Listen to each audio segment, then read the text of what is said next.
সঁচা কথাটো ক'বলৈ গ'লে যে জুবিনদাৰ ন্যায় বিচৰা মানুহৰ সংখ্যাটো কমি আহিছে দিনক দিনে। আপোনালোকেও চাগে নিশ্চয় লক্ষ্য কৰিছে। এতিয়াতো এনেকুৱা দিন আহিছে, এনেকুৱা পৰিৱেশ আহিছে যে #JusticeForJubinGarg লিখিবলৈও মানুহে আমনি পোৱা হৈছে। জুবিনদাই কিন্তু ন্যায় পোৱাই নাই, সেই কথাও মনত ৰাখিব আপোনালোকে। আৰু মুখ্যমন্ত্ৰী গৰাকী জুবিনদাক ন্যায় দিয়াৰ পক্ষত নাই, সেই কথা আমি বাৰম্বাৰ কৈ আছো। কাৰণ যিটো অনুষ্ঠানে আপোনাৰ জুবিনদাক ছিংগাপুৰলৈ মাতি নিছিলে, সেই মাতি নিয়া মানুহবিলাক এতিয়ালৈকে তদন্তৰ আওতাত অহা নাই। আপোনালোকক সেই কথা কৈ আছিলো আমি যে বিদেশ মন্ত্ৰণালয়ে অসমৰ পৰা আচলতে জুবিনদাক লৈ গৈছিলে। তেওঁলোকে তাত নৰ্থ ইষ্ট ইণ্ডিয়া ফেষ্টিভেল পাতিছিলে শ্যামকানু মহন্তক লগত লৈ, আৰু কোনো ধৰণৰ ব্যৱস্থাপনা কৰি নিদিয়াৰ ফলস্বৰূপে আজি জুবিনদা আমাৰ মাজত নাই। সেই কথা আমি কৈ আছো আপোনালোকক। আৰু সেই অনুষ্ঠান আজি হাই কমিশ্যন অফ ইণ্ডিয়া, বিদেশ মন্ত্ৰণালয়, সেই অনুষ্ঠান কেইটাৰ আচলতে কোনো বিষয়া কৰ্মচাৰী তদন্তৰ আওতাত অহা নাই। গতিকে সেইকাৰণে কৈছো, এইটো যিটো SIT তদন্ত চলিছে সেইটো আধৰুৱা তদন্ত। গভৰ্ণমেণ্ট এই যিটো অনুষ্ঠান আপোনালোকক কৈ আছো যে বিদেশ মন্ত্ৰণালয়ৰ কথা, বিদেশ ৰাজ্যমন্ত্ৰী পবিত্ৰ মাৰ্ঘেৰিটা তেওঁ তদন্তৰ আওতাত অহা নাই। আজি আপোনালোকে নিশ্চয় মনত ৰাখিছে যে জুবিনদাৰ হত্যাকাণ্ড হোৱাৰ পাছত নৰ্থ ইষ্ট ইণ্ডিয়া ফেষ্টিভেলৰ ফেশ্বন শ্ব' হৈ আছিলে বুলি কৈছে ৰিণিকী ভূঞা শৰ্মাৰ গল্ডেন থ্ৰেডছ অফ আছাম। সেই ফেশ্বন শ্ব' হৈছিলে নে নাই সেই সম্পৰ্কেও SIT সোধপোছ নকৰে। আৰু বহুত অভিযোগ আপোনালোককতো আমি কৈ আছো যে ছিংগাপুৰত আচলতে য়ট পাৰ্টি কৰা অসমীয়া প্ৰবাসী যিসকল, তেওঁলোকক আচলতে কেৱল ষ্টেটমেণ্ট লৈ এৰি দিয়া হল। সেই কথাবিলাক কৈছো। য়ট পাৰ্টিৰ আয়োজক তন্ময় ফুকনৰ কথা আমি বাৰম্বাৰ কৈ আছিলো। গোটেই হত্যাকাৰীবিলাক দেখোন আজি গ্ৰেপ্তাৰ নহলে। ছিংগাপুৰত থকা প্ৰবাসী অসমীয়া যিসকল আছে, সেই লোকসকলক গ্ৰেপ্তাৰ নকৰাকে এৰি দিলে। আপোনালোকে দেখিছে কেৱল ষ্টেটমেণ্ট লৈ। কেনেকে পাব জুবিনদাৰ ন্যায়? জুবিনদাৰ ন্যায় কেনেকে পাব সেই কথাটো আপোনালোকে বিবেচনা কৰক। এতিয়া মুখ্যমন্ত্ৰীয়ে জুবিনদাক ন্যায় দিম বুলি ক'লে ন্যায়টো পাই নাযায় জুবিনদাই। ন্যায় এনেকে নহয়। আৰু মুখ্যমন্ত্ৰীৰ গৰম গৰম ডায়লগ শুনি কোৰ্টে আপোনাৰ জাজমেণ্ট নিদিয়ে। চাৰ্জশ্বিটত যেনিবা লিখি দিলে SIT মুখ্যমন্ত্ৰীৰ কথা মতে যে জুবিনদাক ছিংগাপুৰত হত্যা কৰিলে। হত্যা কৰিলে বুলি কৈ দিলে আপোনাৰ কোৰ্টত মেজিষ্ট্ৰেট জাজে আপোনাৰ হত্যাকাণ্ড হৈছিলে বুলি জাজমেণ্ট দি নিদিয়ে সিহঁতক ফাঁচি দিবৰ কাৰণে। তাৰ কাৰণে ডেফিনেটলি আচলতে এভিডেন্স লাগিব। এভিডেন্স আছে ছিংগাপুৰত। য়ট পাৰ্টি কৰিছিলে, য়ট চালকক আজিৰ দিনটোলৈকে আপোনাৰ সোধপোছ কৰিব বিচৰা নাই, নকৰে এতিয়া SIT। দেখিছে নাই, আজি 2 মাহ হৈছে। এই 2 মাহ সময় হোৱাৰ পাছতো আপোনাৰ ছিংগাপুৰৰ য়ট পাৰ্টিৰ যিসকল মূল মানুহ আছিলে তেওঁলোককতো আপোনাৰ গ্ৰেপ্তাৰ নকৰিলে। সেই কথা আমি কৈ আছো।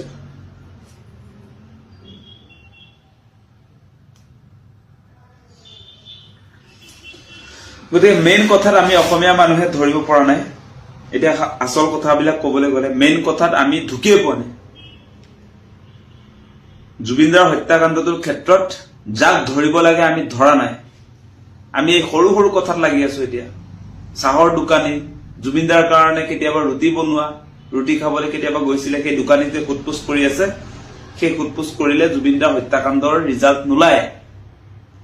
আমাৰ টিভি টক শ্ব' বিলাক যে চলি আছিলে, টিভিৰ টক শ্ব' বিলাক যে চলি আছিলে যে কোনে কিয় কেনেকৈ ছিংগাপুৰত হত্যা কৰিলে, কোনে কিয় মানে কোনে, ভাৰত চৰকাৰৰ বিদেশ মন্ত্ৰণালয়ে জুবিনদাক নিছিলে তালৈ, ওলাই পৰিলে। সেইটোক লৈ কিয় টক শ্ব' নহয়? ভয় কৰে নেকি এতিয়া? আচল কথাবিলাক কৈছো আপোনালোকক। আমাৰ জাতীয় প্ৰশ্ন আপোনালোকে যিবিলাক আচলতে সংবাদ মাধ্যমত দেখিছিলে, যিবিলাক কুৱেশ্যন ৰাইজ কৰিছিলে, সেইটো অসমবাসী ৰাইজৰ প্ৰশ্ন ডেফিনেটলি। যে কোনে কিয় কেনেকৈ জুবিনদাক হত্যা কৰিলে সেইটো আমি জানিব খোজো। জানিব খোজো বুলি কওঁতে এটা কথা আপোনালোকে আমি সকলোৱে ক'ব লাগিব নে নাই যে ছিংগাপুৰলৈ নৰ্থ ইষ্ট ইণ্ডিয়া ফেষ্টিভেল, তাত সংগীতানুষ্ঠান পৰিৱেশন কৰিবৰ কাৰণে ভাৰত চৰকাৰৰ বিদেশ মন্ত্ৰণালয়ৰ হাই কমিশ্যন অফ ইণ্ডিয়াইহে জুবিনদাক মাতি নিছিলে।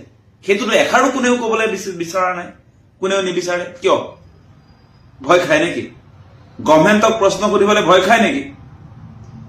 আজি আপোনালোকে দেখিছে কেৱল অৰ্থনৈতিক তদন্ত এটা চলিছে, কিন্তু হত্যাকাণ্ডৰ তদন্ত চলা নাই।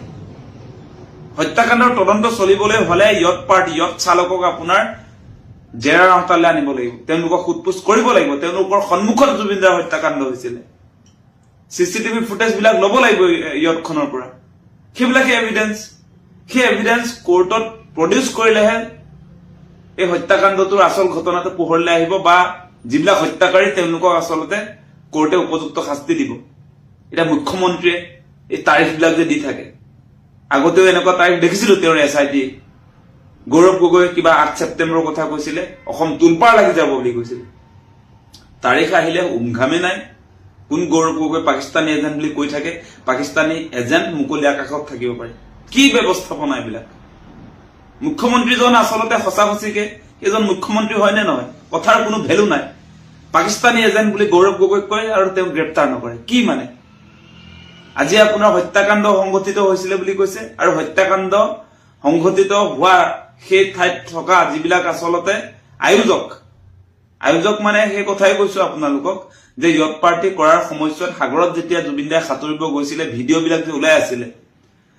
আৰু সেই ভিডিঅ'ত আমি দেখিছিলো বগাচোলা পিন্ধা সেই ব্যক্তিসকলক সন্মানীয় হিমন্ত বিশ্ব শৰ্মাৰ মেধাৱী ব্যক্তিসকলক আমি দেখি আছিলো মাজুলী এজনী ছোৱালীয়ে দুখ পালে সেই গীতটোত তেওঁলোকে এনজয় কৰি থকা আমি দেখিছিলো তেওঁলোকক কেৱল ষ্টেটমেন্ট লৈ কেনেকৈ এৰি দিব পাৰিলে তেওঁলোক অভিযুক্ত নহয় জানো কেৱল আমাৰ ইয়াত অসমৰ যিখিনি আচলতে জুবিনদাৰ লগত যোৱা শেখৰজ্যোতি গোস্বামী বা অমৃত প্ৰভা মহন্ত সিদ্ধাৰ্থ শৰ্মা কেৱল তেওঁলোকে জগৰীয়া নহয় ইয়ত পাৰ্টিৰ আয়োজকসকলো জগৰীয়া হ'ব লাগিব ডেফিনেটলি এই তন্ময় ফুকন বোলা মানুহজনে অৰ্গেনাইজ কৰিছিলে বুলি কৈছে আয়োজন কৰিছিলে ইয়ত পাৰ্টিখনৰ গতিকে সেই কথা বতৰাবিলাক থাকি গৈছে অসমবাসী ৰাইজে সেই কথালৈ আহিব লাগিব এতিয়া কেৱল এই বিহু কমিটিক আপোনাৰ ষ্টেটমেন্ট লোৱা এই কোনোবা আপোনাৰ চাহৰ দোকানী ষ্টেটমেন্ট লোৱা পুৰি দোকানী ষ্টেটমেন্ট লোৱা সেইবিলাকত আমি আচলতে সন্তুষ্ট পাই থকাটো উচিত হোৱা নাই আমাৰ মূল কথাবিলাক এতিয়াও আচলতে আমি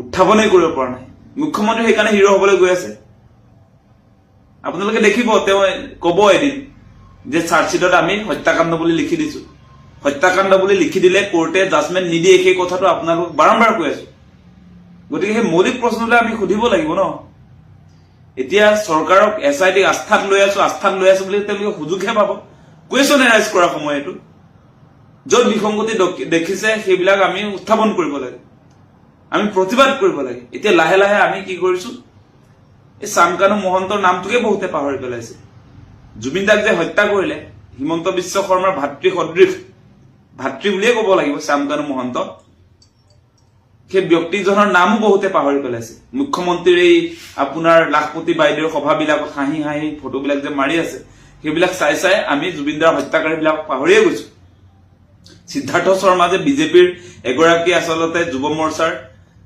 তত্ত্বাৱধায়ক আছিলে সাংস্কৃতিক ডিপাৰ্টমেণ্টৰ সেই কথা আমি পাহৰি গলো নহয় পইচা 10,000 যে পাই গলো লাখপতি বাইদেউৰ নামত বা বিভিন্ন আঁচনিৰ নামত যে আমাক ব্লেকমেইল যে কৰি আছে সেই কথা বতৰাৰ মাজেদি আমি পাহৰি গৈছো মেইন কথা এতিয়া উচ্ছেদ চলাইছে বিভিন্ন জেগাত এই উচ্ছেদৰ খবৰবিলাক আমাৰ মনত যেতিয়া আহিছে সেইবিলাক যেতিয়া টিভিত প্ৰচাৰ হৈছে আজি শিলহাকুৰ আন্দোলন আপোনালোকে দেখিছে গ্ৰেপ্তাৰ হৈছে গোটেই দিনটো লাইভ হৈছে এটা হ'বলগীয়া কথা কিন্তু মুখ্যমন্ত্ৰীয়ে এইবিলাক ডাইভাৰ্ট কৰিছে জুবিনদাৰ ন্যায়ৰ দাবীটোক সেই কথাবিলাক মনত ৰাখিব আজি যে আপোনাৰ শিলহাকুত আপোনাৰ নিজৰ ভেটিলে যোৱা মানুহবিলাকক যে উঠাই লৈ গ'ল গ্ৰেপ্তাৰ কৰিলে সেইবিলাক এনেই নাটক নহয় সেইবিলাক অসমৰ মানুহক আচলতে ডাইভাৰ্ট কৰিবৰ কাৰণে এই ঘটনা ঘটোৱা হৈছে নহলে আগতেও শিলহাকুৰ মানুহে প্ৰতিবাদ কৰে কেতিয়াবা আপোনালোকে এনেকে উঠাই লৈ যোৱা দেখিছিলে নেকি শান্তিপূৰ্ণ গণতান্ত্ৰিক প্ৰতিবাদ কৰি থকা অৱস্থাত পুলিচে এনেকে চুচৰাই লৈ যোৱা দেখিছিলে নেকি এইটো প্ৰথমবাৰৰ কাৰণে হৈছে 100বাৰতকৈ অধিক যোৱাকালি য'ত ঘটনাটো হৈছে সেই ঠাইত মিটিং কৰিছে মানুহে তাত সভা সমিতি হৈছে তাত প্ৰতিবাদ হৈছে কোনোদিনে এনেকে চুচৰাই বগৰাই লৈ যোৱা নাই গতিকে অসমৰ মানুহক বিপথে পৰিচালিত কৰিবৰ কাৰণে মুখ্যমন্ত্ৰী অহৰহ চেষ্টা কৰি আছে তেওঁৰ মাথা গৰম হৈ আছে এতিয়া মাথা গৰম হৈ আছে জুবিনদাৰ ন্যায়ৰ বিষয়টো তেওঁ কেনেকে তল পেলাই সেইটোত লাগি আছে সেই কথাটো সঁচা কথা আপোনালোকে ভাবি চাব আপোনালোকে এই কথাটো সঁচাকে সঁচা গতিকে এটা কথা ঠিক যে মুখ্যমন্ত্ৰী ডাঙৰীয়াই যিমান চেষ্টা নকৰক কিয় জুবিনদাৰ ইছুটো কেতিয়া তল নপৰে চাব জুবিনদাৰ ক্ষেত্ৰত তেওঁ ইমান সহজে মানুহৰ মনৰ পৰা জুবিনদাৰ নিচিনা এগৰাকী শিল্পীক আমাৰ হিয়াৰ স্পন্দন জাতীয় সম্পদ অসমীয়াৰ আবেগ অসমীয়া মানুহৰ একতাৰ প্ৰতীক জুবিনদাক আমাৰ এই মনৰ পৰা তেওঁ ডিলিট কৰি দিম বুলি ভাবিলেও ডিলিট হৈ নাযায় জুবিনদা ইয়াত আছে ইয়াত আপুনি যিমান হিন্দু মুছলমান নকৰক এতিয়া যে কৈ দিলে যে হিন্দু মানুহবিলাকেই জুবিন দাক জীয়াই ৰাখিব লাগিব এই আপোনাৰ ভাতৃ শ্যামকানু মহন্ত সিদ্ধাৰ্থ শৰ্মা বামুণ মানুহ নাছিল জানো হিন্দু মানুহে একদম আপাৰ ক্লাছ এই হিন্দু মানুহে জুবিন দাক হত্যা কৰা নাই জানো জুবিন দাক যে ছিংগাপুৰত হত্যা কৰিলে গোটেইবিলাক গুখাই বামুণ দেখোন এতিয়া হত্যাকাৰীয়ে কেনেকে জুবিন দাক জীয়াই ৰাখিব সেই প্ৰশ্নও আহিছে জুবিন দাৰ ক্ষেত্ৰত কেতিয়াও হিন্দু মুছলমান কৰিবলৈ নাহিব প্ৰতিটোৰে উত্তৰ জুবিন দাই নিজে দি থৈ গৈছে সেইকাৰণে তেওঁ কৈছে ধৰ্মৰ লগত লাগি নাথাকিবি হিন্দু মুছলমান নকৰিবি সমাজবাদ কৰ সেই কথা এনে কোৱা নাই নহয় আমি সেই আদৰ্শৰে আগবাঢ়ি যাম হিমন্ত বিশ্ব শৰ্মা হিন্দু মুছলমানেৰে যিবিলাক তেওঁ ব্লেকমেইল কৰি থাকে যিবিলাক ৰাজনীতি কৰে মূল কথা ডাইভাৰ্ট কৰিবৰ কাৰণে সেইবিলাকত আমি ভৰি নিদিওঁ অসমৰ ৰাইজেও ভৰি নিদিয়ে আপোনালোকে চাব সেই কথা গতিকে আমাক এটা সঠিক ৰিজাল্ট লাগিব জুবিন দাৰ ন্যায় দিয়াৰ ক্ষেত্ৰত কোনো মানুহ সাৰি যাব নোৱাৰে সেই কথা অতি স্পষ্ট মুখ্যমন্ত্ৰী ৰেহাই দিলে মুখ্যমন্ত্ৰীও ইয়াৰ কাৰণে আপোনালোকে চাব তেওঁৰ অৱস্থাও বেয়া হৈ যাব সেইটো স্পষ্ট কথা